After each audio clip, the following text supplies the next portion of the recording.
राधे राधे।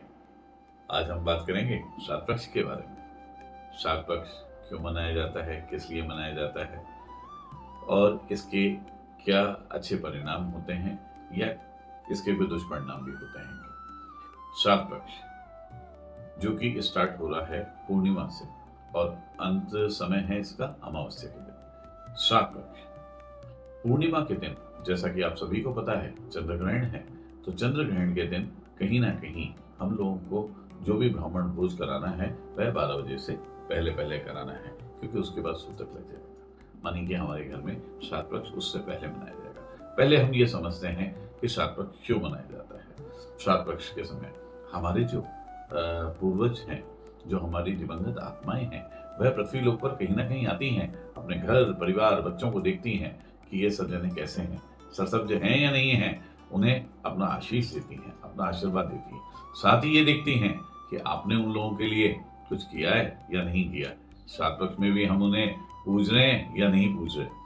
आजकल नई जो पीढ़ी है, नए जो परिवार हैं, वह कहीं ना कहीं पूरे श्राद्ध पक्ष को केवल 2 भागों में बांट देते हैं। एक पूर्णिमा का श्राद्ध कर लेते हैं, एक अमावस्या का कर लेते हैं। कई जने तो इससे भी बहुत ज्यादा अच्छे हैं, सिर्फ अमावस्या का श्राद्ध करके ही छोड़ देते हैं कि भैया सब जनों का निप गया। नहीं साहब, ऐसा नहीं करना चाहिए। अलग अलग दिवंगत आत्मा के लिए आपको अलग अलग श्राद्ध करना चाहिए। आपको कहीं ना कहीं पंडितानी को, ब्राह्मण को, ब्राह्मणी को, इनको घर पे बुला करके भोज कराना चाहिए। तो भोज कराने के साथ साथ यथासंभव उन्हें जो भी दान दक्षिणा आप दे सकते हैं वह दान दक्षिणा देनी चाहिए। उस दिन आपको ये मानना चाहिए कि ये ब्राह्मण ना होकर के ये हमारे पूर्वज हैं, आपको उनका चरण का स्पर्श करना चाहिए। आप यही समझें कि अगर अपने दादाजी के श्राद्ध कर रहे हैं तो वो मेरे दादाजी हैं। आप देखिएगा इन सब चीजों का आपको एक बहुत शुभ परिणाम मिलेगा। कई जगह पर आपको पितृ दोष होता है, आपकी जन्मपत्री में बहुत गहन पितृ दोष होता है कि यार ये पितृ दोष कैसे दूर होगा।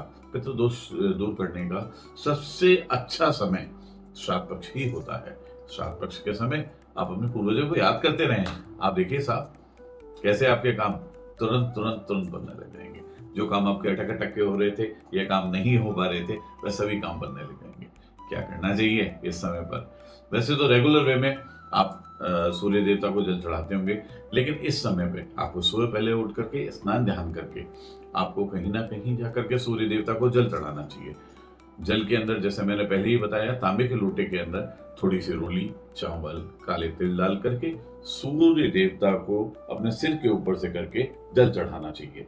जल की जो धारा बह रही है उसमें से जो सूर्य के दर्शन हो रहे हैं, उससे जो हमें इंद्रधनुष दिख रहा है, उसे कहीं ना कहीं अपनी आंखों में समेटें।